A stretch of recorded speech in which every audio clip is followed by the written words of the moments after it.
Hey guys, tonight we step quietly into a world that is about to change forever.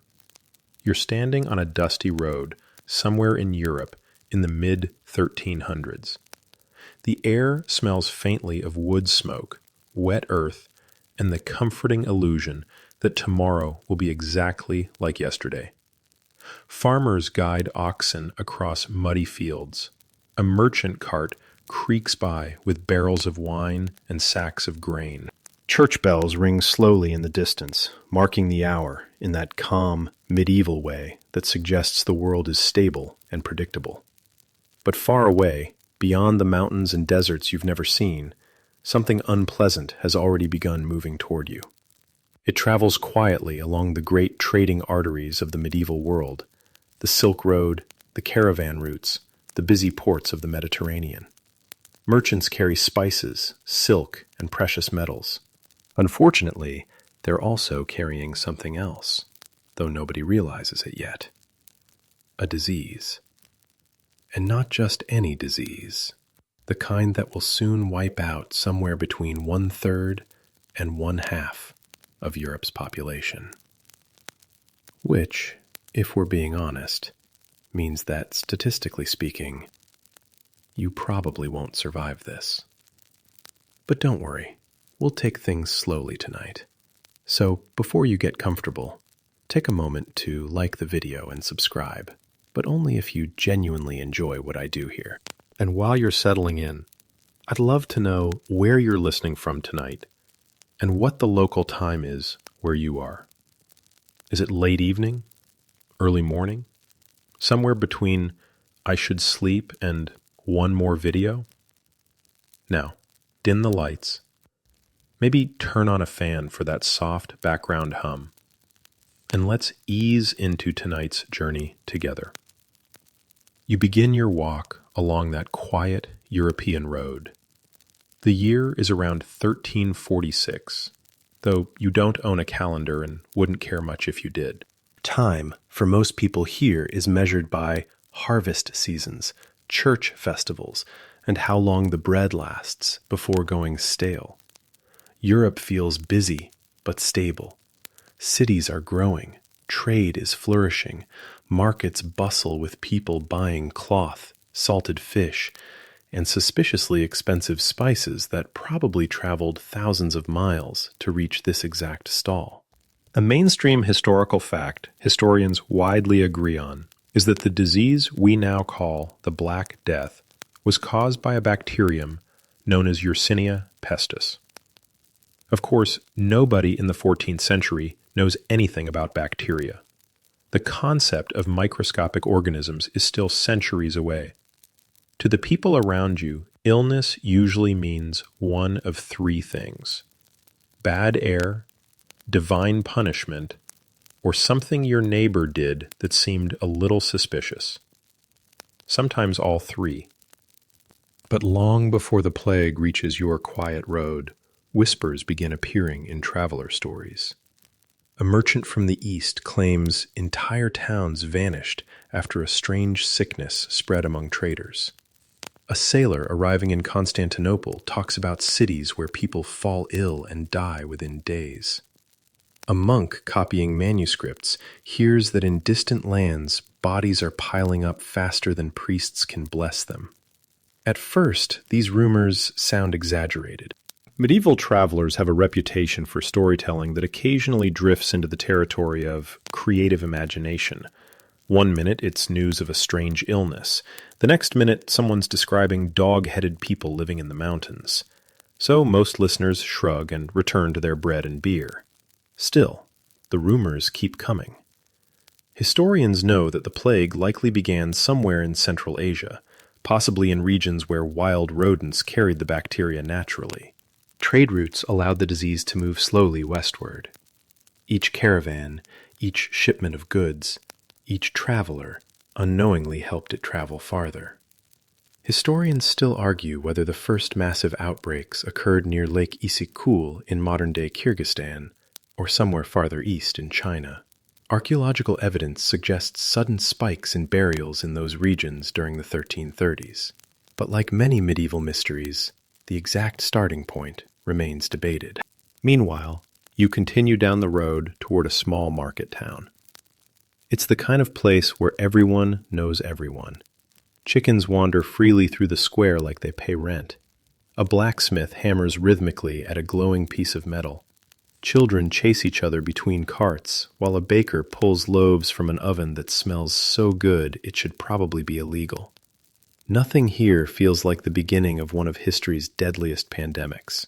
But the medieval world is more connected than people realize. Trade networks stretch from Asia to Europe like invisible highways.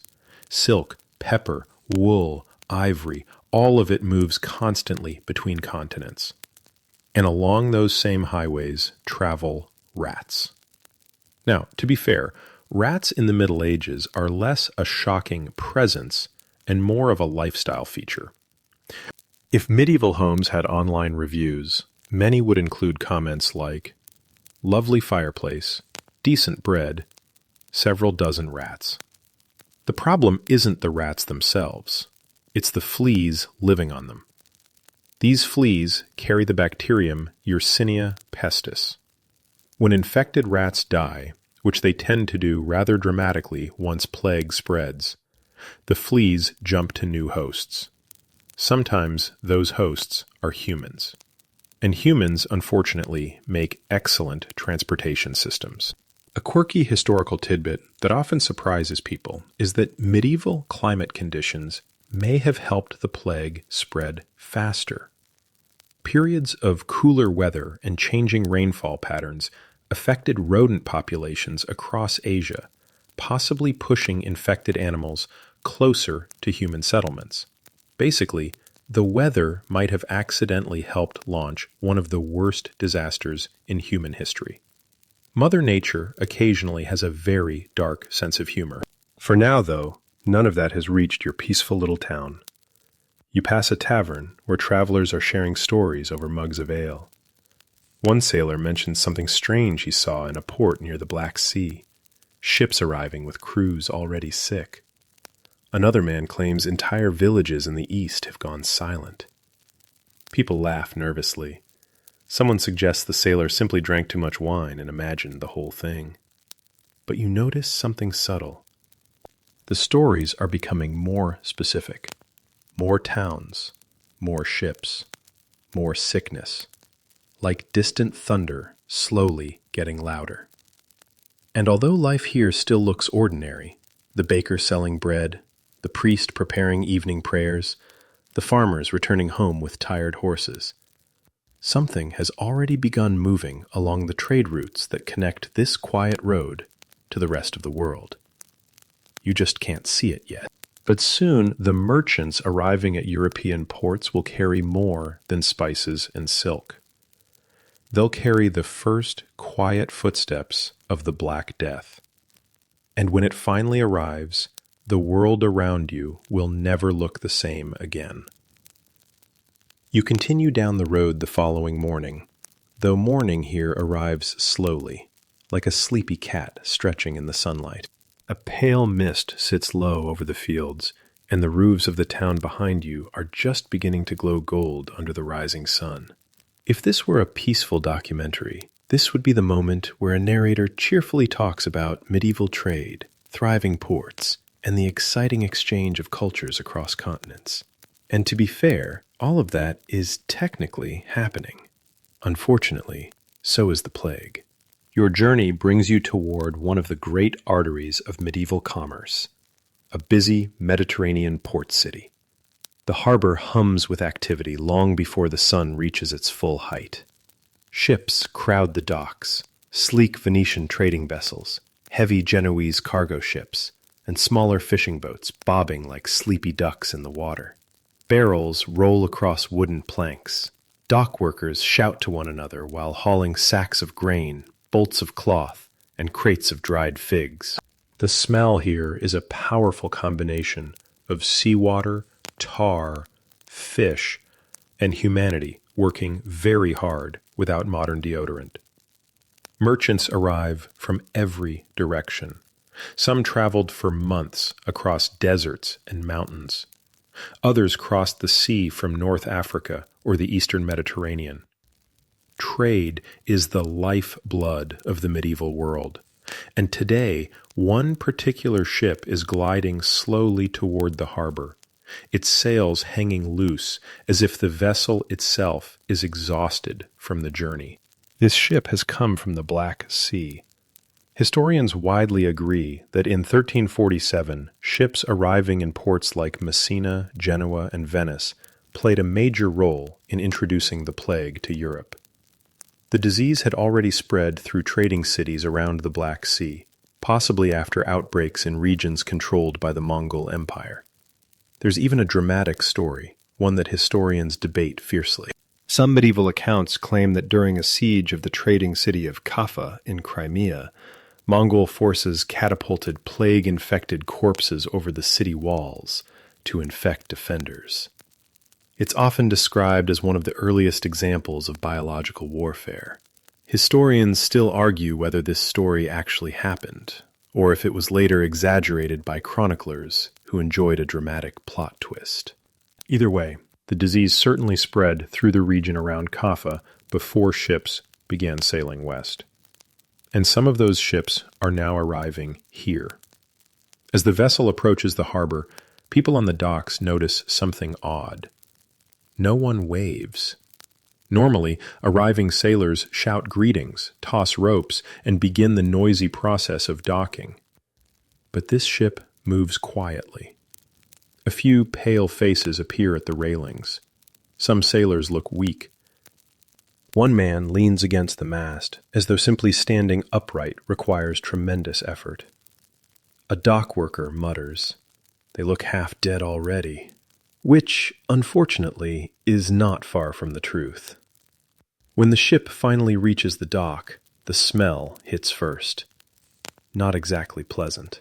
A few sailors stagger onto the pier. One collapses almost immediately, breathing heavily, his skin slick with sweat. Another clutches his side like he's been stabbed by an invisible knife. The local port officials don't yet realize what they're seeing. After all, sailors getting sick isn't exactly rare. Long voyages often produce fevers, infections, and a general level of misery that would make modern cruise passengers file 17 complaints and demand free buffet vouchers. But something about this is different. The men seem terrified. And then someone notices the rats. Rats scurry across the deck ropes and dart into dark corners of the harbor warehouses. Again, not unusual. Medieval ports are basically five-star resorts for rats. But these particular rats are part of a very unfortunate chain reaction. A mainstream historical fact. The plague spreads primarily through fleas that feed on infected rodents. When the rats die from the disease, and they do so rather dramatically, the fleas look for new hosts. Sometimes those hosts are humans. And a crowded port city is basically an all-you-can-eat buffet. One sailor tries to speak to a dock official, but his voice cracks. He points weakly toward the ship and mutters something about sickness spreading among the crew. Another man pulls back his sleeve, revealing a swollen lump near his armpit. It's about the size of a small egg. These painful swellings, known today as buboes, are one of the most famous symptoms of bubonic plague. They appear in the lymph nodes, usually in the groin, neck, or armpits, and quickly become inflamed and tender. To medieval observers, they look terrifying. To the poor person who has them, they feel even worse. Within hours, several sailors are carried off the docks to nearby lodgings. A few local workers who helped unload the ship begin feeling feverish as well. Still, most people assume this is just another nasty illness from distant lands. A quirky historical tidbit. Medieval doctors believed disease spread through miasma, or bad air. So if someone smelled something unpleasant, like rotting fish, sewage, or that mysterious sock you forgot in the gym bag, they assumed the air itself was poisonous. Which means a busy harbor full of fish, tar, sweat, and garbage basically felt like a health hazard already. In other words, nobody suspects fleas. The city continues its daily rhythm. Markets open, churches hold services, taverns pour ale for sailors eager to forget their terrible voyage. Meanwhile, the fleas are doing their quiet work. They move from dying rats to healthy rats, from rats to cats, from rats to humans, from one host to another with remarkable efficiency. Within days, the first residents of the port begin developing fevers. Some collapse in their homes. Others appear in the streets, pale and sweating, clutching painful lumps under their arms. Word spreads quickly. People whisper that the strange sickness arrived with the eastern ships. Some suggest the sailors brought a curse. Others claim the illness is punishment for sin. One fisherman insists it's caused by poisonous sea winds blowing from distant lands. And one elderly woman quietly says something that makes everyone uncomfortable. Whatever it is, she says, it's only just begun. You walk past the harbor as evening settles over the city. Lanterns flicker along the docks. The sea is calm, reflecting the stars like scattered silver coins. Ships rock gently against their ropes. And somewhere in the shadows of the warehouses, fleas leap silently from one host to the next. The plague has arrived in Europe. The city just doesn't know it yet. You wander away from the harbor and into the maze of narrow streets that make up the heart of the city. At first glance, everything looks normal. Comfortingly normal, in fact. Bakers shout prices from shop doors, laundry hangs across alleyways like colorful flags, and somewhere nearby a donkey is expressing very strong opinions about life. Medieval cities are noisy places. They're also crowded. Houses lean toward each other over the streets like neighbors sharing gossip. Families pack several people into single rooms. Chickens wander through doorways. Pigs occasionally stroll through the road as if they're late for an appointment. And sanitation, well, let's just say medieval plumbing has room for improvement. Most waste ends up tossed into gutters or shallow drains that run along the street. When it rains, the water carries everything downhill in a slow parade of unpleasantness. When it doesn't rain, the smell politely reminds you that you are living in the 14th century. It's the perfect environment for disease to spread. But right now, people are focused on ordinary problems, bread prices, taxes, whether the neighbor's rooster has once again started crowing at what feels like 3 a.m. Then the first deaths happen. At first, they're quiet. A sailor from the harbor lodging dies after several days of fever. The innkeeper assumes the man simply succumbed to some exotic illness from overseas. Sailors die sometimes. It's tragic, but not unusual. The body is taken to a small church for burial. A day later, another sailor dies. Then a dock worker who helped unload the ship develops a fever and collapses at home. His wife sends for a local healer, who recommends herbal tea and prayer. By the next morning, the man is dead. Still, the city doesn't panic. One mainstream historical fact about the early days of the Black Death is that many communities simply didn't realize what they were facing. Medieval people were familiar with disease outbreaks. Fevers, dysentery, smallpox, and other unpleasant visitors appeared regularly. This one just seemed faster. Within a week, a few more people fall ill. They complain of headaches and chills. Some feel pain in their joints. Others begin sweating heavily, even when the weather is cool. Then the swellings appear. You see one yourself while passing a narrow street market. A woman sits on a wooden bench outside her home while neighbors gather around her.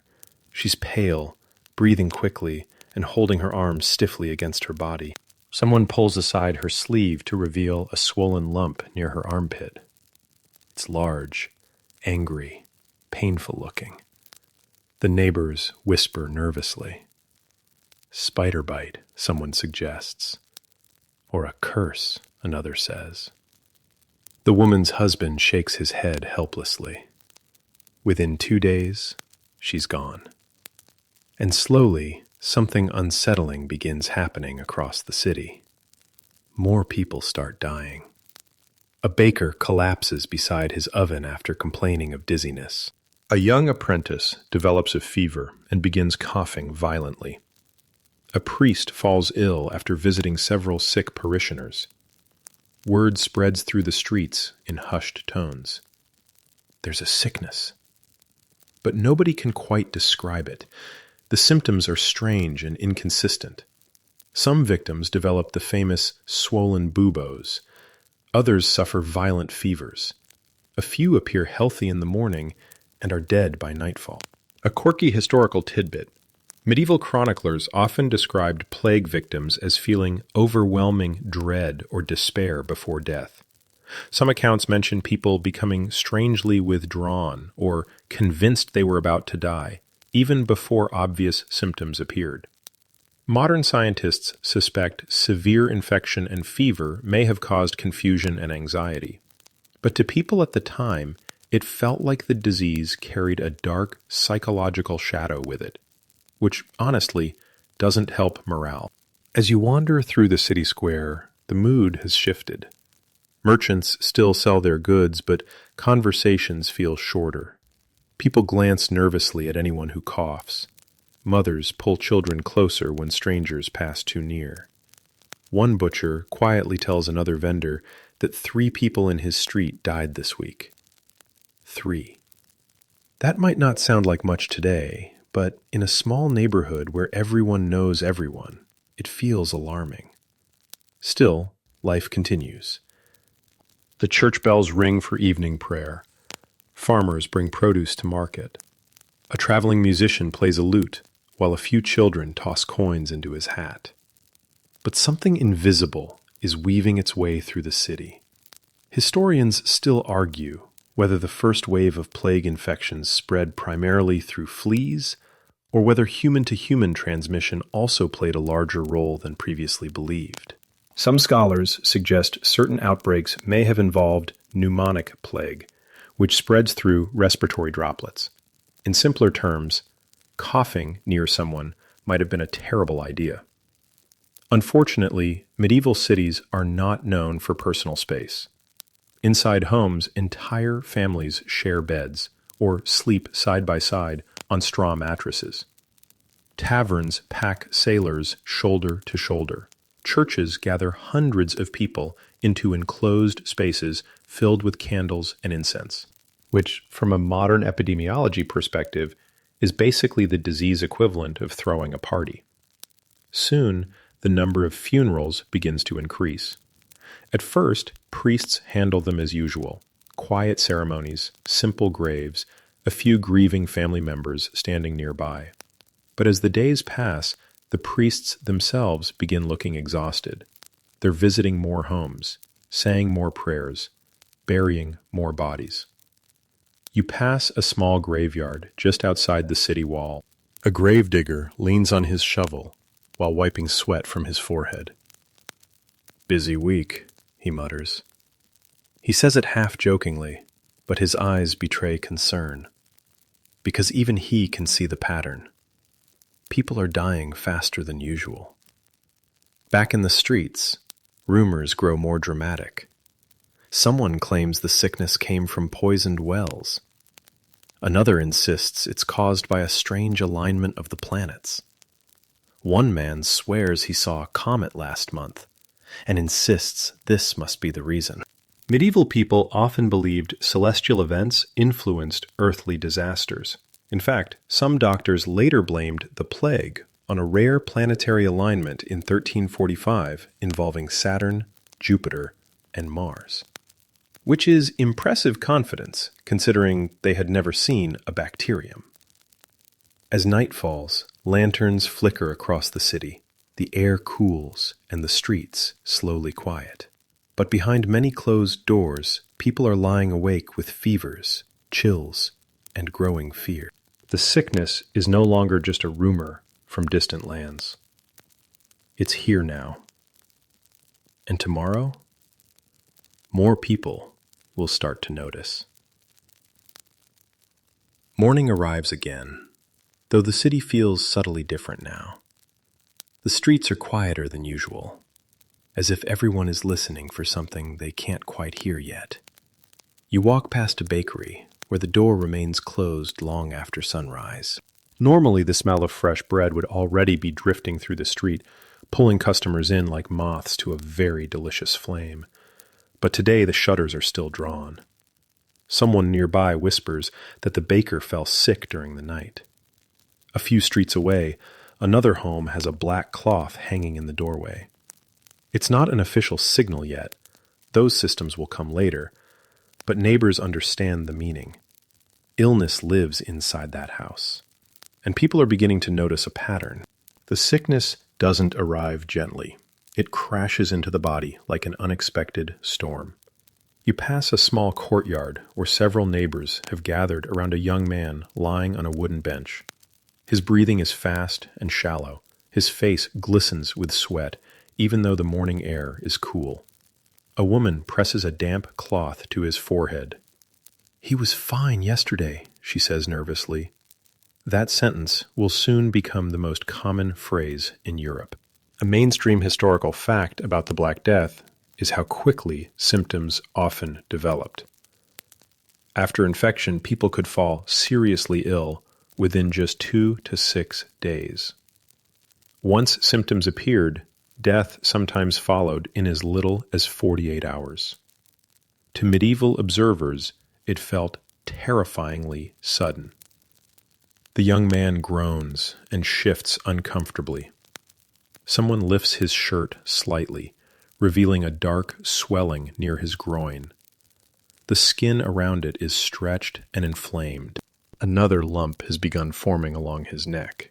These are the infamous buboes of bubonic plague, swollen lymph nodes filled with infection. They can grow to the size of eggs or even small apples, which is exactly the kind of medical detail you never wanted before bedtime. The neighbors exchange worried glances. One elderly woman crosses herself repeatedly. Another man backs away slightly, as if distance alone might protect him. The fever worsens quickly. The patient begins shivering violently one moment, then sweating the next. His head rolls weakly to the side as though the weight of the world has suddenly become too much for his neck. Someone runs to fetch a physician. Now, medieval doctors are not useless. Many are educated, experienced, and genuinely trying their best. The problem is that their understanding of disease is built on theories that are, let's say, creatively incorrect. Most physicians follow the ancient Greek medical concept of the 4 humors: blood, phlegm, yellow bile, and black bile. Illness is believed to occur when these bodily fluids fall out of balance, which means the cure often involves restoring balance, usually by removing some blood. A doctor finally arrives wearing a long robe and carrying a small leather satchel filled with tools and herbs. He examines the patient carefully, pressing fingers near the swollen lump while nodding thoughtfully. Then he sighs. "Too much heat in the blood," he announces. That diagnosis covers roughly half the illnesses in medieval medicine. The doctor recommends bloodletting. A small cut is made in the man's arm, and a bowl is placed beneath it to collect the blood. The theory is that removing corrupted blood will restore balance. Unfortunately, if you're already severely infected, losing blood doesn't exactly improve the situation. Still, the neighbors watch hopefully. A quirky historical tidbit: some medieval doctors also believed strong smells could protect against disease. People carried bundles of herbs, flowers, or spices under their noses to filter the air. Wealthier citizens sometimes walked around holding pomanders, little metal balls filled with aromatic substances. So if you're picturing medieval people wandering around sniffing lavender and rosemary like very stressed out gardeners, you're not far off. Back in the courtyard, the young man grows weaker. His breathing becomes ragged. His skin takes on a strange gray tone that makes everyone nearby deeply uncomfortable. By evening, he's gone. The doctor leaves quietly, offering a few soft prayers before disappearing down the street. He knows this sickness now. He has seen it 3 times this week already, and each time the result was the same. Across the city, similar scenes are unfolding. A fisherman collapses while repairing nets near the harbor. A tailor falls ill while working at his shop. A child develops a sudden fever and begins crying uncontrollably.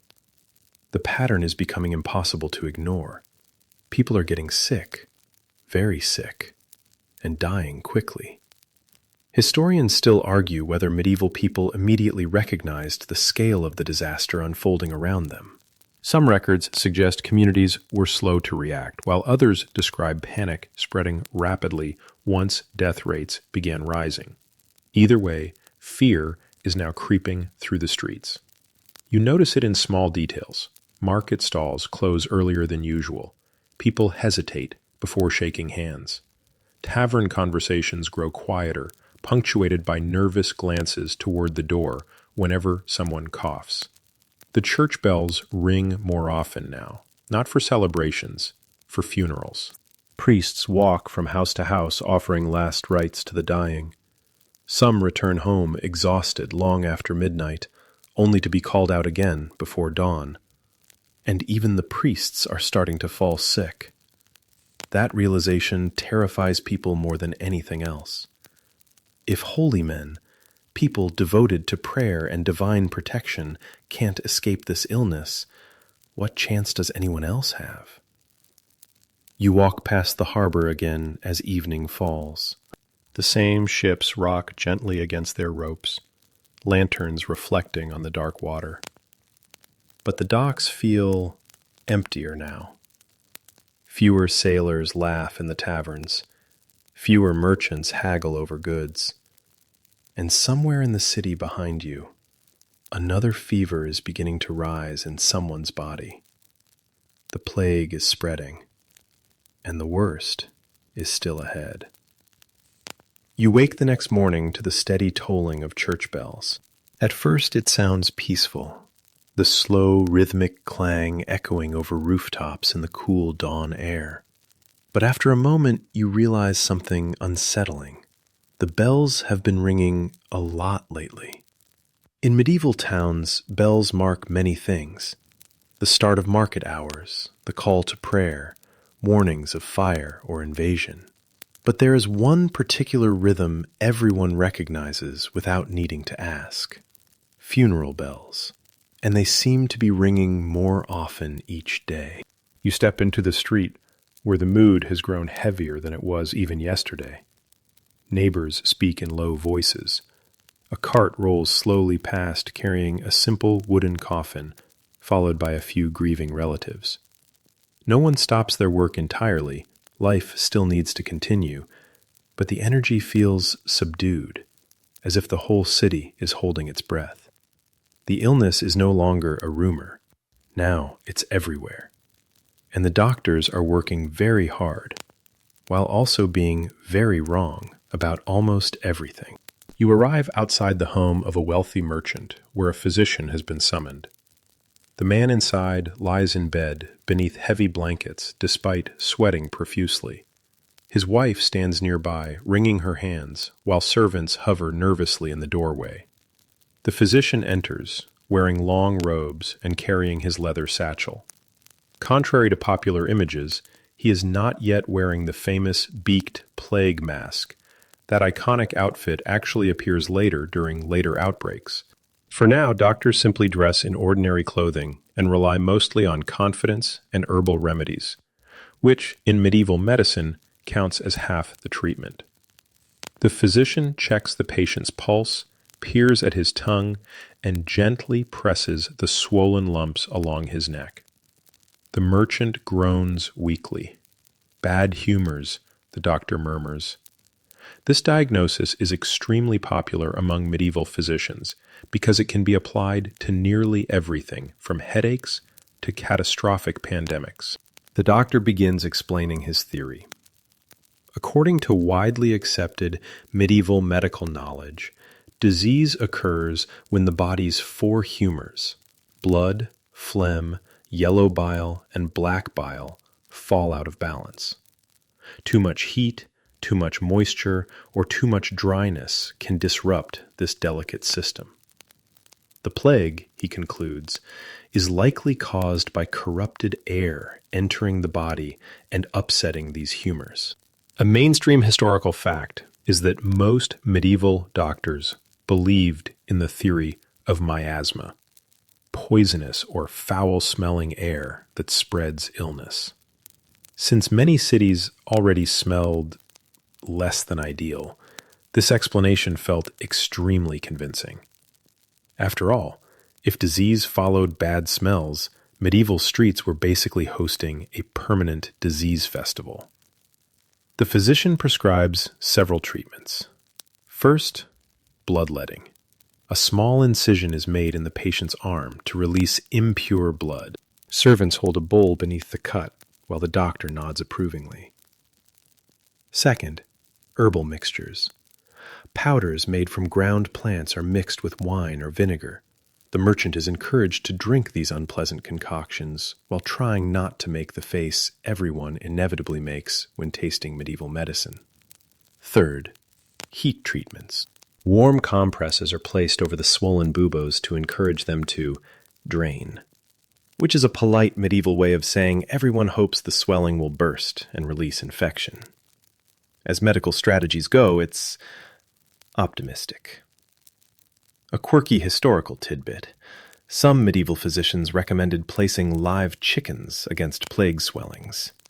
The belief was that the chicken would somehow draw the infection out of the body. This occasionally resulted in a very confused chicken and a very sick patient staring at each other. Historians are fairly confident the chicken did not cure anyone. Meanwhile, outside the merchant's home, people are experimenting with their own remedies. Some burn incense or aromatic woods in their homes to purify the air. Others carry small bags of herbs tied around their necks. A few particularly creative individuals recommend bathing in vinegar. One man insists loudly that drinking strong alcohol will kill the illness before it spreads. This advice proves extremely popular in taverns, though its medical effectiveness remains questionable. You wander past a small group gathered around a street healer who claims to have discovered a miracle cure involving garlic, onions, and several ingredients that look suspiciously like whatever he found in the kitchen that morning. People are desperate. They'll try almost anything. And the doctors themselves are beginning to look uneasy. Historians still argue how many physicians remained in cities once the plague intensified. Some accounts claim many doctors fled early to avoid infection, while others stayed behind and worked tirelessly treating patients despite terrible odds. Both things likely happened. In one narrow street, you pass a doctor emerging from a house with exhaustion etched across his face. He pauses to lean against a wall, rubbing his temples. 3 more today, he mutters quietly. Inside that house, another family is grieving. Across the city, funeral processions are becoming more common. Coffins pass through the streets more frequently, sometimes accompanied by only a few mourners, because neighbors are afraid to get too close. Priests work non-stop performing last rites, but even they are starting to falter. A young priest you pass near the church looks pale and shaky, though he insists he's only tired. He has visited dozens of sick homes in the past week alone. The church bells ring again shortly after noon, then again before sunset, and once more long after dark. Each toll echoes across the rooftops like a reminder that something enormous has begun unfolding. You return to the city square as night settles over the streets. Lanterns glow softly, but the usual laughter from taverns feels quieter tonight. People are talking about the sickness openly now. Some say it's punishment for human sin. Others believe foreign traders brought a curse from distant lands. One elderly man shakes his head slowly and whispers something that makes everyone around him fall silent. "This isn't a normal sickness," he says. No, it isn't. And despite the herbs, the bloodletting, the garlic remedies, and the deeply confused chickens, The disease continues spreading from house to house. Tomorrow, even more people will fall ill, and the doctors will realize something terrifying. Nothing they try is stopping it. The bells are ringing again when you step outside the next morning. Not the cheerful peal that calls people to market or celebrates a wedding. These are slower, heavier tolls, the kind that roll across the rooftops like distant thunder. One bell begins, then another answers from a neighboring church, and soon the entire city seems to be echoing with the same somber rhythm. Funerals. So many funerals.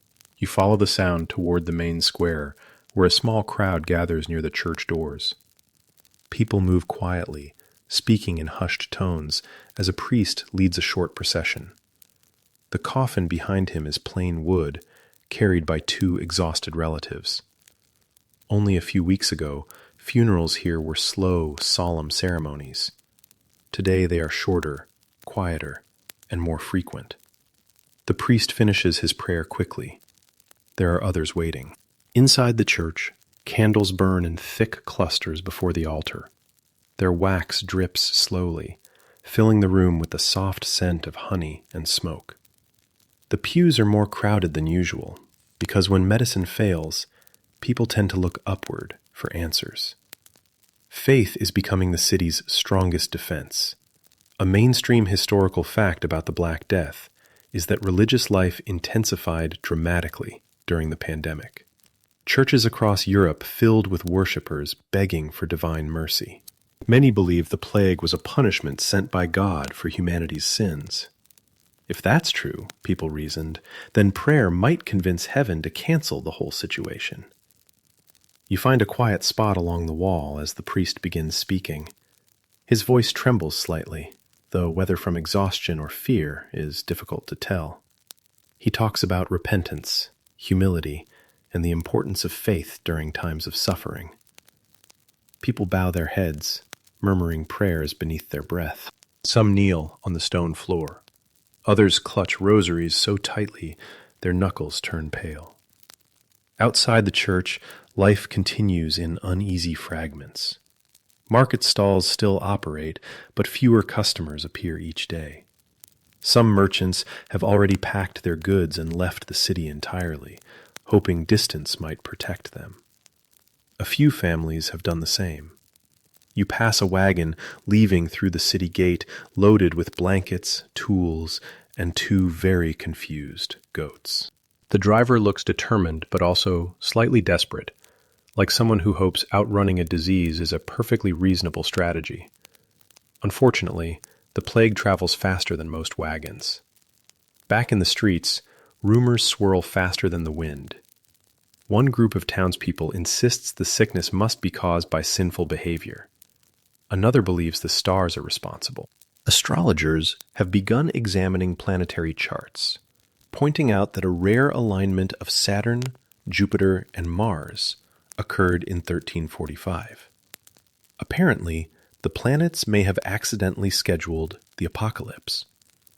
Historians still argue how seriously medieval people took these astrological explanations.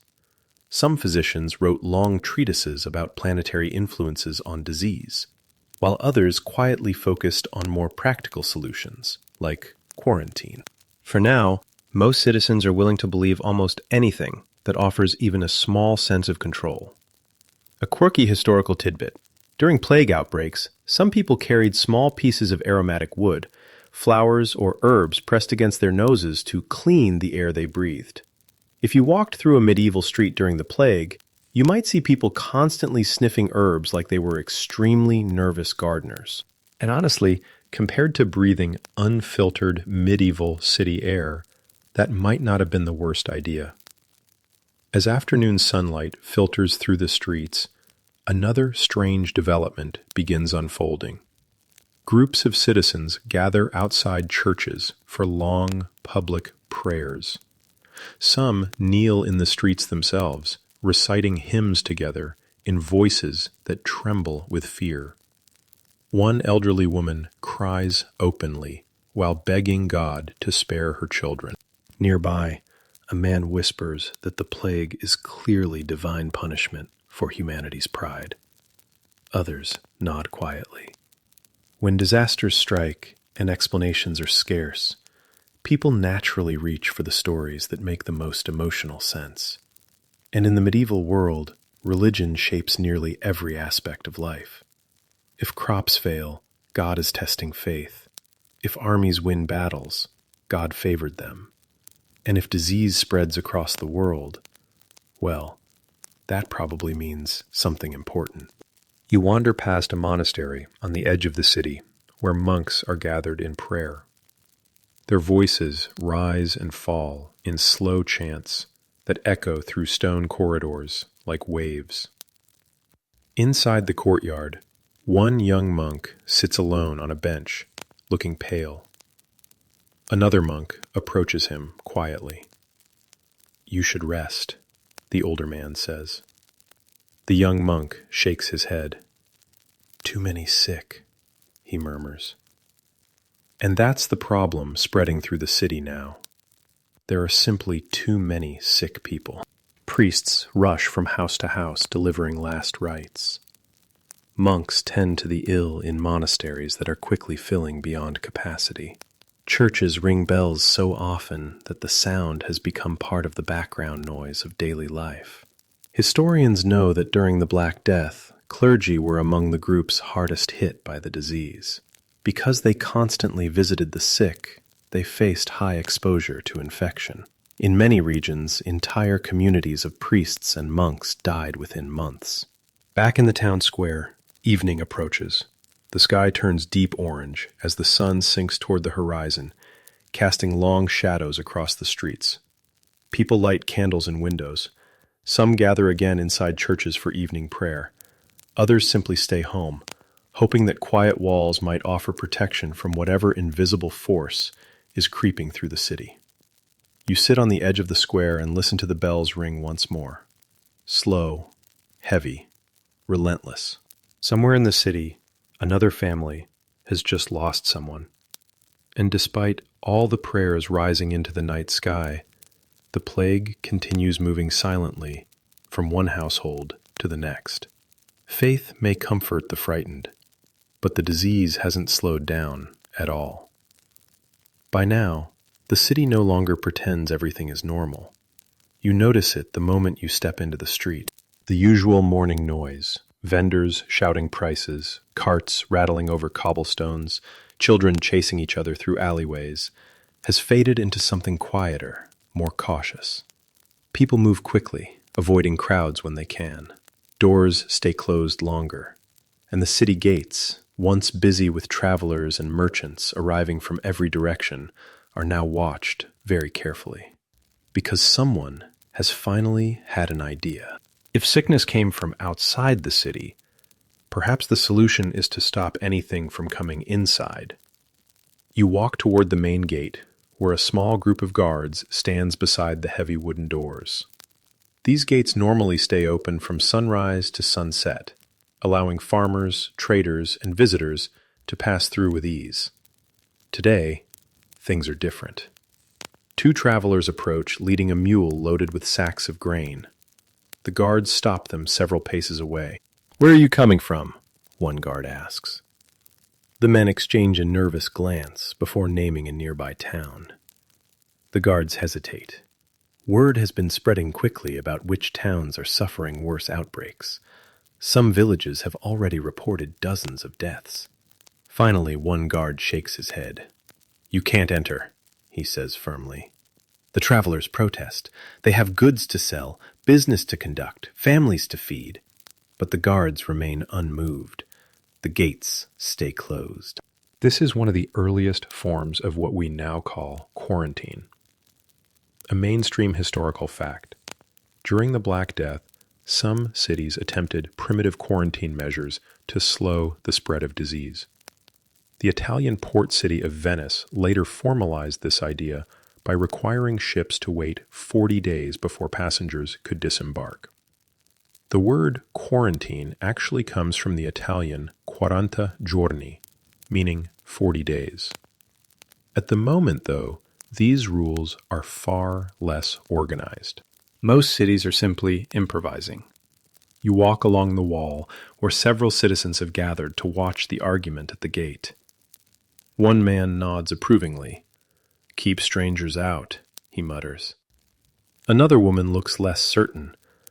"But the sickness is already here," she whispers. She isn't wrong. Inside the city, the plague continues moving from street to street. But fear has convinced people that shutting the gates might help, even if the problem has already slipped through like smoke under a door. Across town, other restrictions are appearing. Some marketplaces now limit how many people can gather at once. Taverns close earlier in the evening. A few wealthy families have retreated into their homes entirely, sending servants out only when absolutely necessary. One noble household you pass has even sealed their front gate and posted a guard outside. Apparently the strategy is, if you can't see the plague, maybe it can't see you. Historians still argue whether these early attempts at isolation actually slowed the spread of the disease in meaningful ways. Given how little people understood about transmission, many precautions were inconsistent or poorly enforced. But the idea itself, separating the sick from the healthy, was an important step toward modern public health. Unfortunately, implementing it in a crowded medieval city proves difficult. You wander through a narrow street where several homes now display small markings near their doors. In some cases, neighbors have simply tied cloths across entrances to warn others away. Inside one house, a family whispers anxiously while caring for an elderly relative, burning with fever. No one from outside wants to enter. A cart passes slowly through the street, carrying a man who is clearly very ill. His friends are trying to bring him to a monastery where monks are tending plague victims. But the monastery is already overflowing. Across the city, hospitals, primitive though they are filling quickly. A quirky historical tidbit: medieval hospitals weren't quite like modern ones. Many were run by religious orders and focused more on providing shelter, food, and spiritual care than complex medical treatment. In other words, they were part hospital, part hospice, part place where you hoped someone might know what they were doing. As the afternoon sun climbs higher, you pass through the market square again. The change here is dramatic. Half the stalls are empty. A vegetable seller packs his remaining produce into crates, explaining to a customer that his brother died yesterday. Another merchant quietly closes his shop without saying a word. People glance nervously at anyone who coughs or sneezes. Personal space, which medieval cities previously ignored completely, is suddenly very fashionable. One man even covers his mouth with a cloth while speaking, an action that earns him puzzled looks from passers-by, as if he's just invented something suspiciously modern.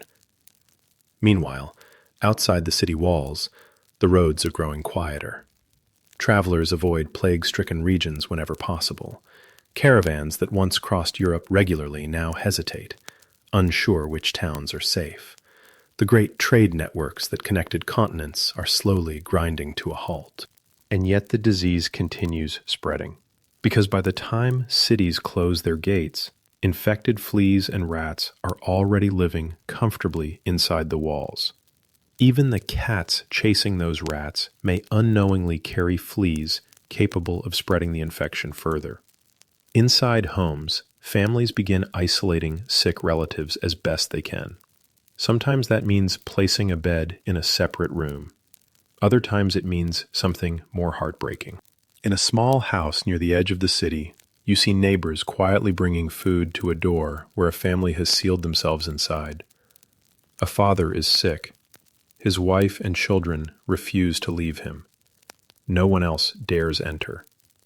As evening approaches, the guards at the city gate finally close the heavy wooden doors completely.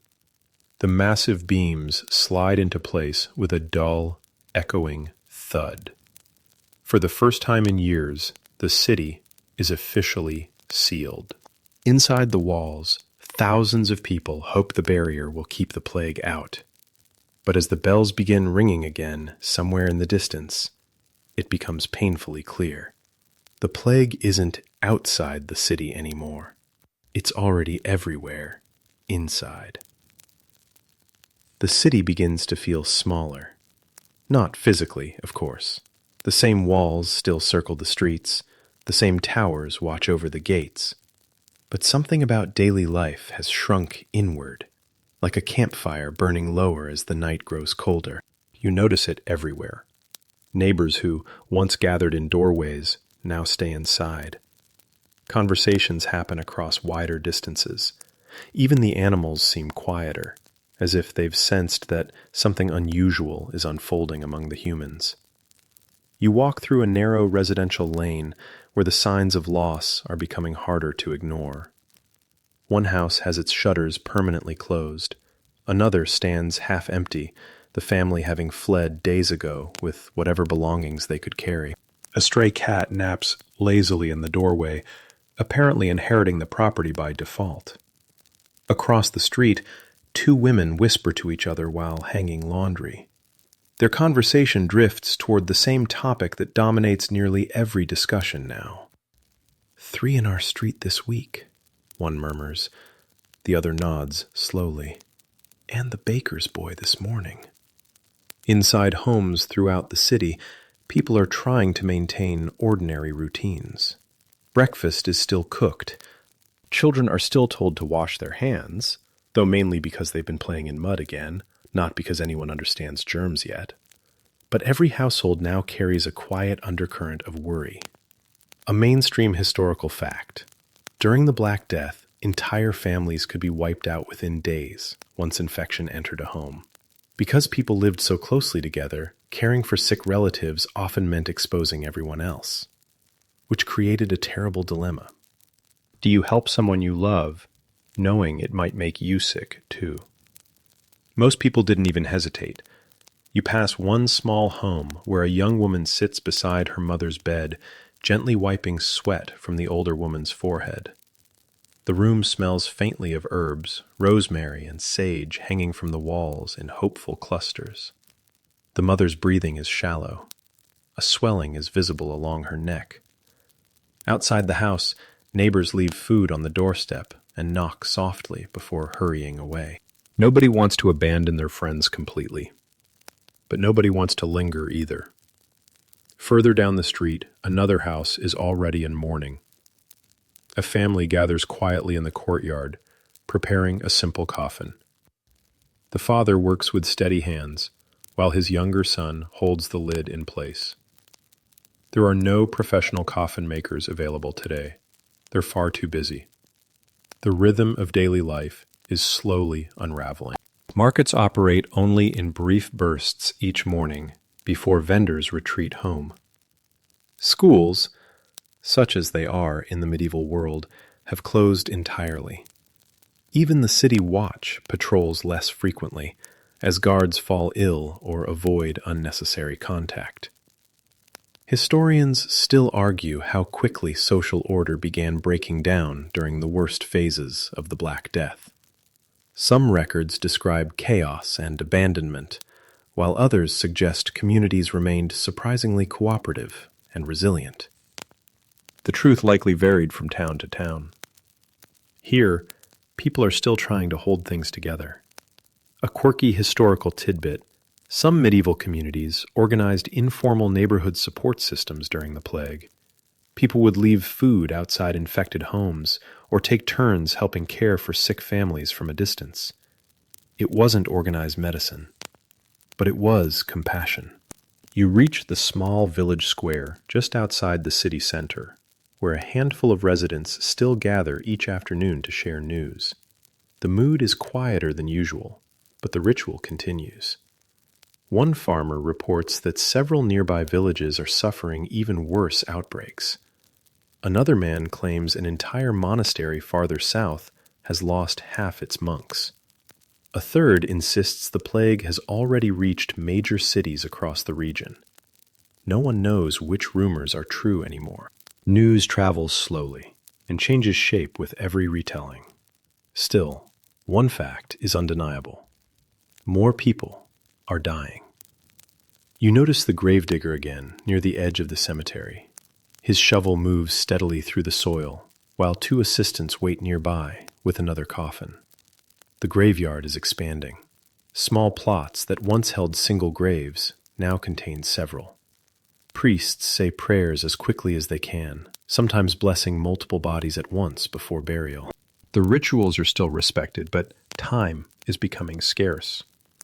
Back in the streets, another unsettling change has appeared. Children are noticeably absent. Parents keep them indoors now, hoping to protect them from the sickness. Streets that once echoed with laughter and games feel oddly hollow. Even the taverns are quieter. You step inside one near the harbor, where a handful of sailors sit drinking silently. Normally this place would be roaring with songs and arguments about whose ship is fastest or whose fishing story is least believable. Tonight, the men drink slowly and stare into their cups. One sailor finally speaks. "My brother in Genoa wrote last month," he says. Everyone listens carefully. "He says half their street is gone." No one laughs. Even exaggeration doesn't seem comforting anymore. As the evening darkens, candles appear in windows across the city. Some families light them as prayers for protection. Others simply find the glow comforting during long, anxious nights. You wander back through the residential lanes where doors are now firmly closed. Inside each house, life continues in fragile balance. Meals are shared quietly. Stories are told to children to keep them calm. Some families pray together before bed, asking for one more day of safety. Outside, the streets lie nearly empty. The city hasn't collapsed yet. But it feels like a place slowly losing its breath. And as the night deepens, somewhere in one of these silent houses, a new fever is beginning to rise. Tomorrow morning, another family will wake to the same terrible realization. The plague has entered their home. Morning arrives with a gray sky and the distant scrape of shovels. You follow the sound beyond the outer streets toward the cemetery, where the ground is slowly changing shape. The graveyard used to feel quiet and orderly. Rows of modest markers, small patches of grass, the occasional crooked wooden cross leaning like a tired traveler. Now it feels busy, very busy. Several men work steadily with shovels, their movements slow but practiced. Nearby, a cart waits with 3 coffins stacked neatly in the back. A priest stands beside it, murmuring prayers that drift softly through the morning air. He does not pause between them. One prayer ends, another begins. A mainstream historical fact about the Black Death is that the sheer number of deaths quickly overwhelmed normal burial practices.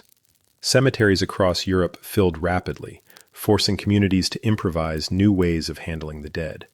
And improvise is a polite way of saying everyone is trying their best while the situation gets increasingly out of control. You watch as one grave is filled and another immediately begins beside it. The gravediggers barely speak to each other now. They simply work. Dig, lift, lower, cover, repeat. The routine has become mechanical, almost like the slow ticking of a clock that measures loss instead of time. A small funeral procession approaches along the road.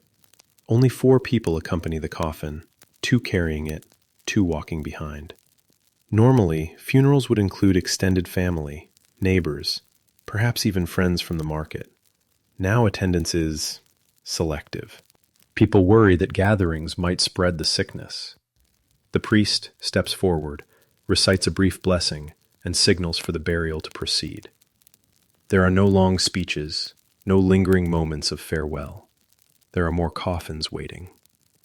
You wander along the edge of the cemetery where fresh soil stretches farther than it did last week.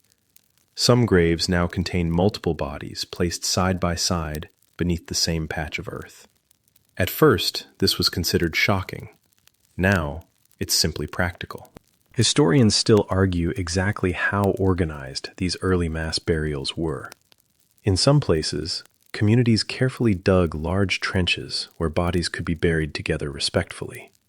In others, records suggest things became far more chaotic as death rates climbed. Here, the process is somewhere in between, orderly but hurried. A quirky historical tidbit. Some medieval communities began using quicklime in mass graves, believing it might stop disease from spreading. In reality, lime mostly helped reduce the smell of decomposition rather than preventing infection, which, to be fair, probably made the cemetery slightly more tolerable to stand in. As the sun climbs higher, more carts arrive. One carries 2 small coffins. The gravediggers pause briefly when they see them. Even after weeks of constant burials, the sight of children's coffins still makes people quiet. The priest's voice softens as he speaks the prayers. Nearby, a young man leans heavily against a tree while watching the burial. His face is pale, though not necessarily from illness. "My wife is sick," he whispers to no one in particular. No one knows what to say. Back in the city, burial rituals are changing in other ways, too. Families used to wash and prepare bodies at home before burial, surrounding the deceased with candles and prayers. Now many people avoid touching the dead altogether, afraid the disease might linger on clothing or skin. Some bodies are wrapped quickly in cloth and moved directly to the cemetery. Others are collected by special carts that move slowly through the streets. You encounter one of these carts near the edge of town later that afternoon. A man walks beside it, ringing a small bell while calling out softly, "Bring out your dead!" The phrase sounds almost surreal when you hear it echo through the quiet streets. Doors open cautiously.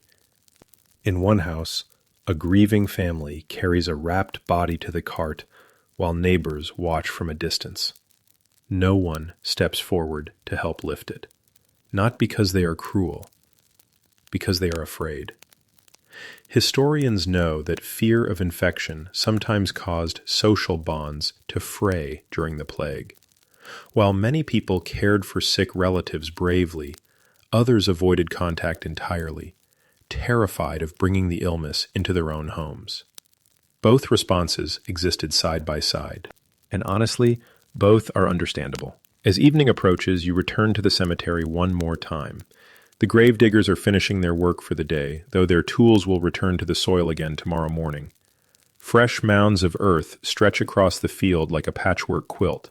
The priest lights a small lantern near the gate before leaving. For a moment, the cemetery grows still. Wind rustles softly through the grass. The lantern flickers gently in the gathering darkness. Then somewhere beyond the city walls, another church bell begins to ring. Slow, heavy, relentless. Inside the city, someone else has just died.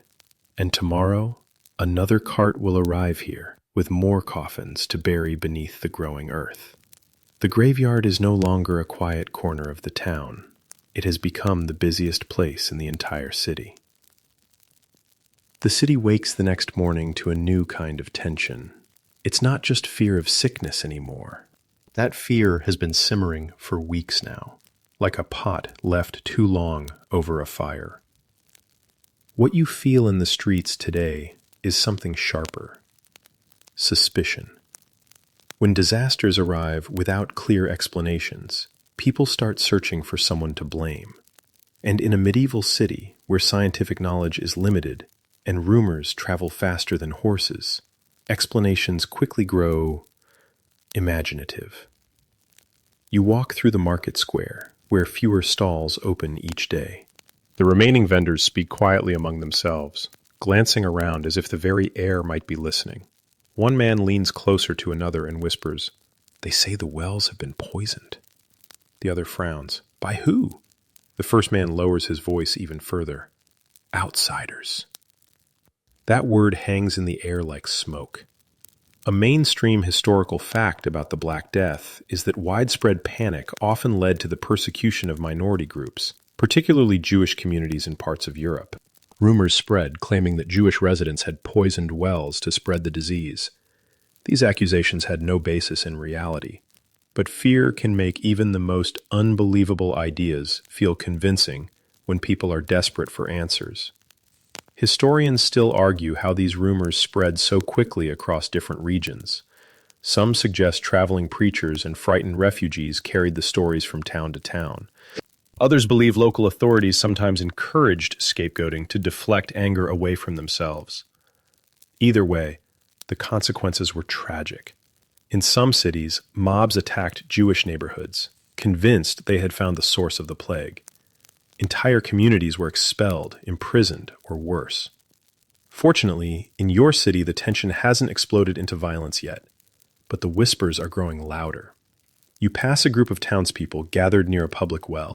They speak in worried tones while examining the water bucket as if it might reveal hidden secrets. Maybe someone cursed it, one woman suggests. Another man shakes his head. No curse, he says firmly. This is witchcraft. Witchcraft, poisoned air, angry planets, divine punishment. Every theory competes for attention. A quirky historical tidbit. During the plague, some medieval writers blamed the disease on unusual atmospheric events. One chronicler claimed a poisonous fog rolled through parts of Europe shortly before outbreaks began, killing birds and animals before infecting people. Whether this fog actually existed or was simply a dramatic storytelling flourish remains unclear. Medieval chroniclers occasionally enjoyed a bit of theatrical flair. Back in the streets, tension continues building. You notice people watching strangers more closely now. Travelers who once received friendly greetings now receive cautious stares. Even neighbors occasionally eye each other with subtle unease. Illness thrives on uncertainty, and uncertainty thrives on rumors. A baker closes his stall early after overhearing two customers arguing about whether the sickness might be spreading through bread. The baker would like to point out that his bread is perfectly normal bread, but business is business, and rumors are terrible for sales. Meanwhile, other strange explanations begin circulating through the city. Some claim that cats and dogs are spreading the plague. As a result, a few frightened citizens start driving animals away from their homes, which, unfortunately, might make the situation worse. Cats help control rat populations, and rats are deeply involved in the plague's transmission. So removing cats from the streets could theoretically allow more rats and more fleas to flourish. History occasionally has a cruel sense of irony. You wander toward the church square, where a traveling preacher has gathered a crowd.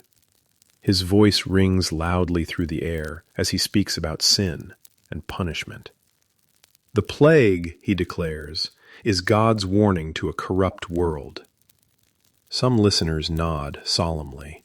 Others shift uncomfortably. The preacher continues passionately, describing how humanity must repent if it hopes to survive. People must confess sins, abandon greed, and return to righteous living. Whether or not his message is correct, it resonates deeply with frightened listeners searching for meaning in the chaos around them. Nearby, a group of young men argue heatedly about the preacher's claims. One insists the plague must be caused by foreigners. Another insists it's divine punishment. A third quietly says, maybe it's just sickness. The others stare at him as if he just suggested the moon might secretly be made of cheese. As evening approaches, you notice a growing unease spreading through the neighborhoods. Doors close earlier than usual. People avoid lingering in public spaces. Whispers continue passing through the streets like wind through dry leaves. Fear has begun changing the way people see each other. Neighbors who once shared meals now exchange cautious glances. Travelers who once brought news from distant lands now bring only suspicion. And somewhere beyond the city walls, groups of wandering penitents, people convinced that suffering will earn divine forgiveness, are already marching across Europe. They will arrive here soon enough. But tonight, the city sits in uneasy silence, caught between fear of disease and fear of one another. The plague has not only attacked bodies, it has begun reshaping the fragile trust that holds communities together. And when trust begins to crack, strange things often follow. By the time the next week begins, the city has already seen so much loss that people feel as if they've aged years in a matter of days. The streets are quieter now, but not completely silent. Life still stirs in small, cautious movements. Someone carrying water from a well, a cart delivering sacks of grain, a priest hurrying toward yet another sickbed. And then, one morning, something unusual appears on the road leading into the city. A procession. You notice them long before they reach the gates. A long line of figures moves slowly along the dusty road, their steps steady and strangely rhythmic. At first, the guards on the walls assume they're pilgrims, but as the group comes closer, the details become clearer. Dozens of men walk barefoot, dressed in simple robes.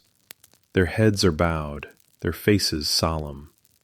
Each man carries a small whip made of knotted cords, and as they walk, they begin striking themselves across the back. Once, twice, again and again. These are the flagellants. A mainstream historical fact. During the Black Death, groups known as flagellants traveled across parts of Europe performing public acts of self-punishment. They believed that whipping themselves would atone for humanity's sins and persuade God to end the plague. The idea was simple, if slightly alarming. If the plague was divine punishment, perhaps suffering voluntarily would show repentance. You follow the growing crowd gathering near the city gate as the flagellants arrive. The guards hesitate briefly, but eventually allow them to enter. After all, they aren't merchants or travelers. They claim to be on a sacred mission. Inside the walls, the group moves toward the central square. People emerge from houses and shops to watch, whispering among themselves. Some appear fascinated. Others look deeply uncomfortable.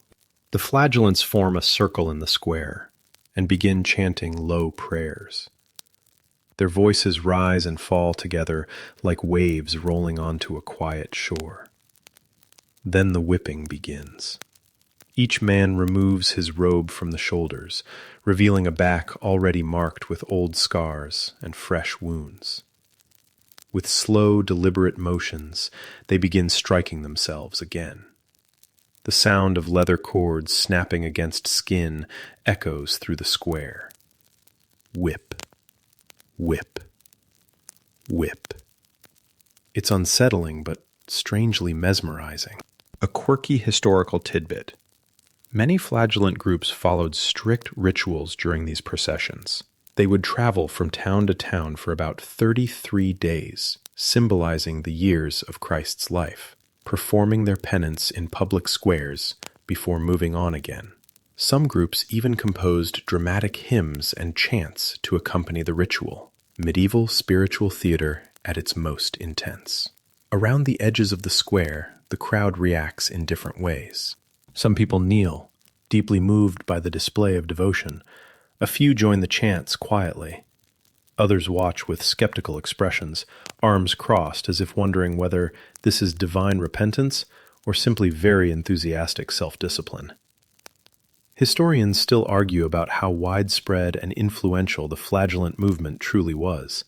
In some regions, thousands joined the processions. In others, local authorities quickly banned the practice, fearing it might lead to unrest. Because here's the thing about large groups of extremely emotional people convinced the world is ending. They sometimes make rulers nervous. In fact, church leaders themselves eventually grew uneasy about the flagellants. The movement operated outside normal church authority, and some participants began preaching ideas that didn't exactly match official doctrine. But right now, in this frightened city, many citizens are willing to listen. The leader of the group steps forward after the ritual, raising his hands dramatically. "The plague is God's warning," he proclaims. Repent, and mercy will come. A murmur ripples through the crowd. One elderly woman wipes tears from her eyes. Nearby, a baker whispers quietly to a friend, "Or maybe we should just keep the rats away." It's the closest thing to dark humor the city has managed all week. After the ceremony, some townspeople approach the flagellants, asking for guidance. The travelers speak about confession, repentance, and abandoning worldly luxuries. Others simply watch them leave, uncertain whether the performance brought comfort or new anxiety. As evening falls, the procession departs through the opposite gate, continuing their long journey to the next town. Their chants fade slowly into the distance. Back in the city, life resumes its uneasy rhythm. The plague has not disappeared. People are still getting sick, but the flagellants have added another strange chapter to the story of how humans respond when disaster arrives without warning. Some turn to medicine, some turn to prayer, some, apparently, turn to enthusiastic self-whipping in public squares. And as the night settles over the rooftops once again, the city remains suspended between hope and dread, still searching for anything at all, that might convince the plague to finally leave. By now, people in the city have accepted a strange new reality. The plague has not disappeared. It hasn't even slowed very much, but life, stubborn as ever, continues finding ways to move forward between the cracks of disaster. And when official medicine fails, people begin inventing their own survival strategies. You notice this the moment you step outside. Nearly everyone seems to be carrying something. A bundle of herbs tied with twine, a cloth soaked in vinegar, a small pouch hanging from a necklace. Some people even walk around clutching onions or garlic like extremely nervous chefs preparing for an emergency soup. These are the folk remedies of the plague. A mainstream historical fact. During the Black Death, people across Europe experimented with countless household cures and protective charms. Without understanding bacteria or fleas, they relied on traditions, rumors, and a healthy dose of creativity. Some methods were harmless. Others were enthusiastic. You pass a woman standing outside her home, waving a smoking bundle of herbs through the doorway. Thick white smoke drifts into the street while she mutters quiet prayers under her breath. The idea is simple. If the air carries disease, then filling the house with strong-smelling smoke might drive it away. The result is that the house now smells like a medieval barbecue pit.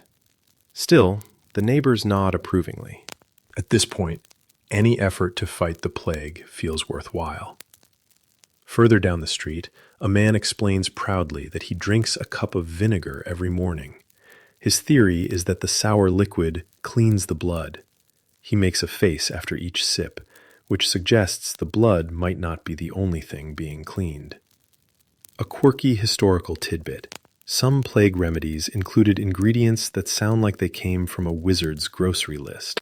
Recipes could include crushed emeralds, powdered pearls, ground herbs, and occasionally substances that no modern pharmacist would approve of. One popular remedy involved mixing various spices with wine and treacle, a thick medicinal syrup that was believed to cure almost everything from snake bites to the plague. Treacle became so popular that it was sometimes sold in special plague cures by traveling healers. Whether it actually helped anyone remains uncertain. You continue toward the marketplace, where a few vendors still operate cautiously. One stall sells bundles of rosemary, thyme, and lavender. Business is booming.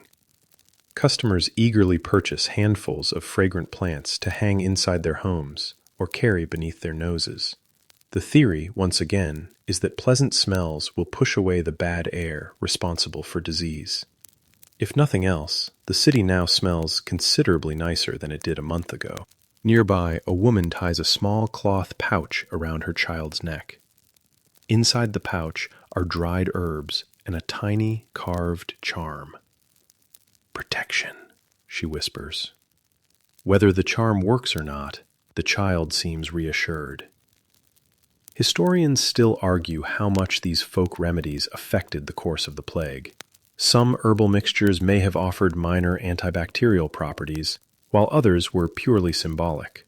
But psychologically, they mattered. When facing something terrifying and invisible, even the smallest action can provide comfort.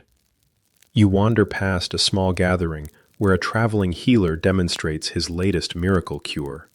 He claims the mixture will protect anyone who drinks it. The ingredients appear to include honey, vinegar, herbs, and something that smells suspiciously like garlic. Several people eagerly buy small bottles. One man drinks his immediately and declares himself protected for life, which may be slightly optimistic considering how long life expectancy currently feels. Elsewhere in the city, people are trying other survival strategies. Some avoid crowded places entirely. Others refuse to touch coins from strangers, insisting on leaving payment on tables instead. One merchant even insists that customers shout their orders from several steps away. Medieval social distancing, if you will. Of course, not everyone follows these precautions. You pass a group of sailors sitting outside a tavern, sharing a jug of wine and laughing loudly. "Plague or no plague," one of them says, "a man still needs a drink." Which, historically speaking, is a very sailor response to almost any situation.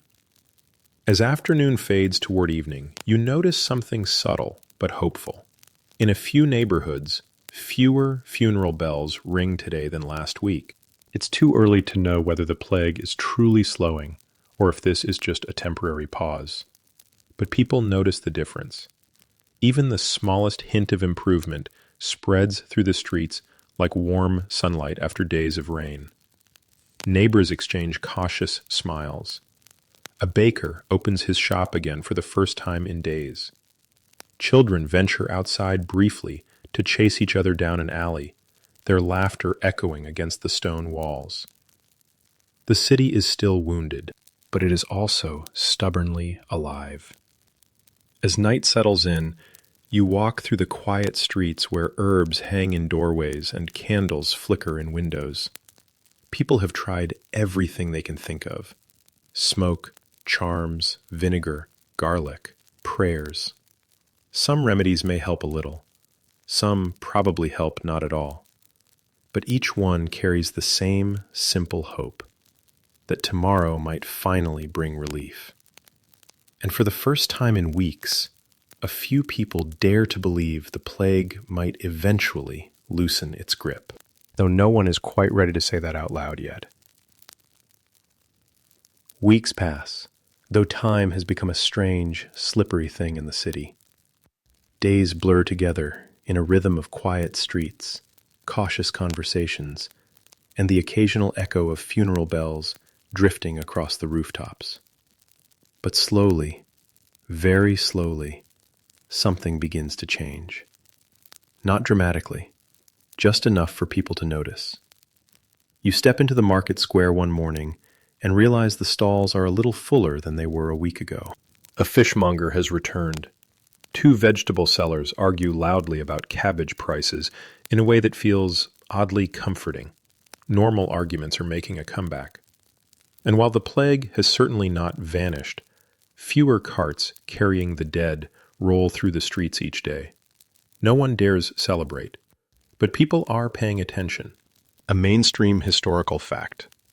After devastating waves of the Black Death swept through Europe between 1347 and 1351, many regions eventually saw the disease decline, often as suddenly as it had appeared. The reasons are still debated, but factors likely included population decline, changes in flea hosts, and natural epidemic cycles. At the moment, though, medieval citizens don't know any of that. All they know is that fewer neighbors are dying this week than last. You wander down a street where several houses still sit abandoned. Families fled weeks ago or lost every member to the illness. The doors hang crooked on their hinges, and weeds are beginning to creep into empty courtyards. But next door, life continues. A blacksmith is hammering metal again for the first time in days. Sparks leap from his forge as he shapes a horseshoe, the rhythmic clang echoing through the alley. "Business is strange," he admits to a customer. Strange is an understatement. The plague has quietly changed the entire balance of society. With so many people gone, there are suddenly fewer workers available for farms, workshops, and markets. Landowners who once had dozens of laborers now struggle to find even a handful, which means something unexpected is beginning to happen. Wages are rising.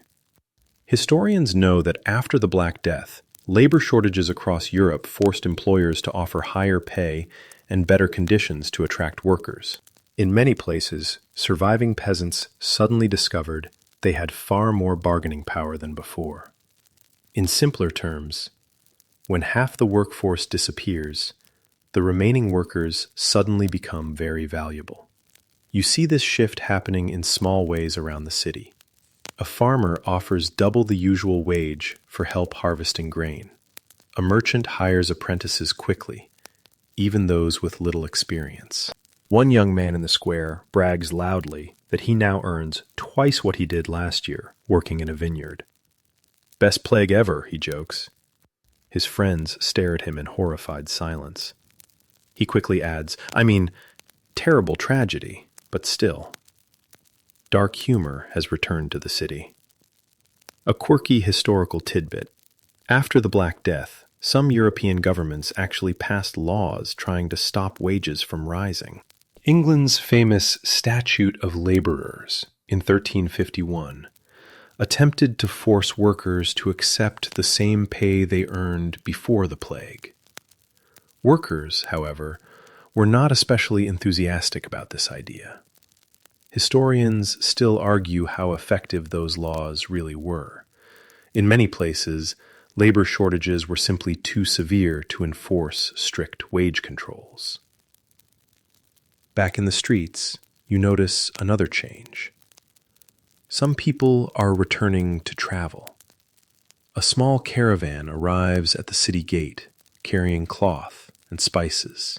The guards inspect them cautiously, but eventually allow them inside.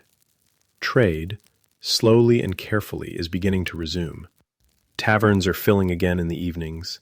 The conversations remain quieter than before the plague, but laughter occasionally slips through the doors like sunlight returning after a storm.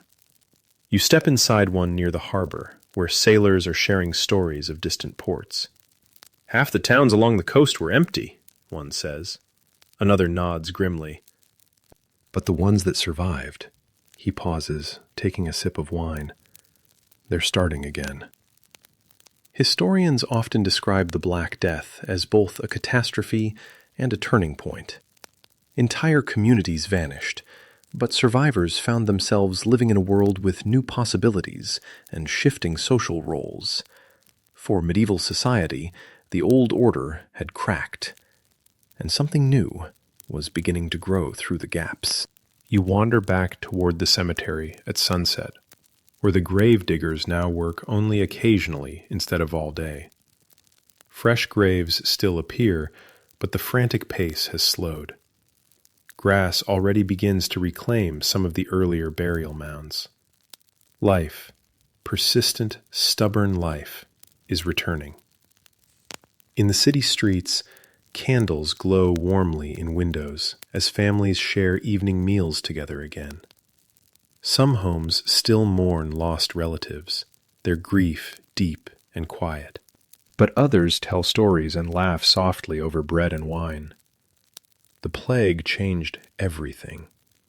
Yet the world continues, and as the sky darkens above the rooftops, you can almost feel the city exhaling for the first time in many weeks. The worst may finally be passing, though the marks it left behind will last for generations. The city feels different now, Not lively exactly, and certainly not the carefree place it once was, but something fragile has begun returning to the streets. You notice it in the sound of carts rolling through the market again, in the way shopkeepers reopen their shutters, and in the quiet determination of people rebuilding routines that the plague had nearly erased. The bells still ring sometimes, but not every day. You walk through the market square where merchants once again arrange their goods on wooden tables. A cloth seller spreads bolts of fabric in bright colors, reds, blues, and deep greens that feel almost shocking after weeks of gray worry. Customers browse slowly, still cautious but willing to linger a little longer than before. The city survived. Or at least, enough of it did. A mainstream historical fact. By the time the first wave of the Black Death subsided around 1351, historians estimate that between 30 and 50% of Europe's population had died. In some regions, entire villages vanished completely. Imagine walking through a countryside where half the houses stand empty. That is the world people are now inheriting. You pass several such homes on your way down a quiet lane. Doors hang open. Gardens have grown wild. A wooden toy lies abandoned in the dirt of one courtyard, slowly weathering beneath the sun and rain. The plague did not just take lives, it erased families. And yet the survivors are beginning to reshape the world left behind. Farmers who once worked small rented plots now claim larger fields because neighboring landowners have no heirs. Skilled workers move to new towns where their labor is desperately needed. Some former servants even negotiate wages that would have been unthinkable before the plague. Historians often describe this period as the beginning of a slow social shift across Europe. The rigid hierarchy of medieval society, lords at the top, peasants at the bottom, didn't disappear overnight. But the plague cracked it open just enough to change how people viewed their place in the world. Historians still argue exactly how dramatic these changes were in the short term. Some regions saw rapid economic shifts, while others tried to restore the old systems as quickly as possible. But the seeds of transformation had already been planted. You see hints of it in everyday conversations. A young farmhand in the square boasts that he's leaving for a larger town where wages are better. A merchant offers generous pay to anyone willing to help rebuild his shipping business. Opportunity now exists in strange places, left behind by the empty spaces where others once lived. A quirky historical tidbit. After the Black Death, fashion trends changed noticeably in parts of Europe. With fewer restrictions and more available wealth among survivors, people began wearing brighter clothing and experimenting with new styles that had once been reserved for the upper classes. So, yes, one indirect result of the plague was more fashionable peasants. History works in mysterious ways. As you walk toward the harbor, the docks show signs of revival as well. Several ships are moored along the piers again, their crews cautiously unloading cargo. Trade routes that once fell silent are slowly reawakening. A sailor leans against a crate and gestures toward the sea. "Plague everywhere," he says, "but the world keeps sailing." It's a surprisingly poetic observation for someone who probably spent the morning hauling fish. Children reappear in the streets too. They chase each other through alleyways, their laughter returning like birds after a long winter. Parents watch them carefully, but no longer keep them locked indoors all day. Life is pushing forward again, but the memory of the plague lingers everywhere. You see it in the extra graves beyond the cemetery wall, in the empty homes scattered through the city, in the quiet pauses that still appear whenever someone coughs unexpectedly. And perhaps, most of all, you see it in how people look at one another now. There's a certain awareness in their eyes, a recognition that life is fragile in ways they once ignored. Even the church sermons have shifted slightly. Priests speak less about punishment and more about endurance, about surviving hardship and finding meaning afterward. As evening settles over the city, you climb a small hill overlooking the rooftops. Lanterns glow warmly in windows below, while smoke curls lazily from chimneys. From here, the city almost looks peaceful again. Almost. Somewhere out in the countryside, the plague still flickers in isolated outbreaks. Historians know it will return again and again over the centuries, though never quite with the same devastating force as this first wave. But the world has changed now. The survivors have seen what unimaginable loss looks like, and somehow they are still here, building, trading, laughing, arguing about cabbage prices again. The plague reshaped their lives in ways they will carry forever. Yet tonight, as the stars begin appearing above the quiet rooftops, the city feels alive once more. Not the same as before, but alive. You linger on the hill as the evening deepens, watching the city settle into the quiet rhythm of night. Lanterns flicker gently in windows, and the air carries that familiar mixture of wood smoke, damp stone, and distant cooking fires. After everything you've seen, the fear, the strange remedies, the empty houses, it almost feels surprising that life can still look this calm. But that's the strange thing about history. Even the most terrifying disasters eventually become memories. Down below, a cart rattles slowly across the square. Not a funeral cart this time, just a farmer delivering sacks of grain to a baker who has finally reopened his shop. The baker's windows glow warmly, and for a moment you catch the comforting smell of fresh bread drifting into the cool air. Bread has always been a good sign. A mainstream historical fact. Although the first wave of the Black Death faded by the early 1350s, the plague never completely vanished from Europe. Smaller outbreaks returned again and again for centuries, sometimes sweeping through cities every few decades. But none ever matched the sheer scale and shock of the original catastrophe. That first arrival changed the course of history. In the years ahead, Europe's population slowly begins to recover. Fields once left untended are farmed again. Towns rebuild their markets and guilds. Trade routes reopen, linking distant regions once more. Yet the world that grows from the ashes is different from the one that existed before. Labor shortages continue shaping economies for generations. Workers demand better wages. Land becomes easier to acquire, and social structures shift in subtle but powerful ways. Some historians even argue that the Black Death helped accelerate the end of medieval feudalism. Historians still argue whether those changes were truly revolutionary or simply part of a longer process already underway. History rarely moves in neat, dramatic chapters the way textbooks sometimes suggest. Still, there's little doubt that the plague left deep fingerprints on everything that followed. You walk slowly down from the hill toward the quiet streets. Along the way, you pass a small chapel where candles glow softly through the stained glass. Inside, a few people kneel in silent prayer, not desperate like before, but reflective. Grateful, perhaps.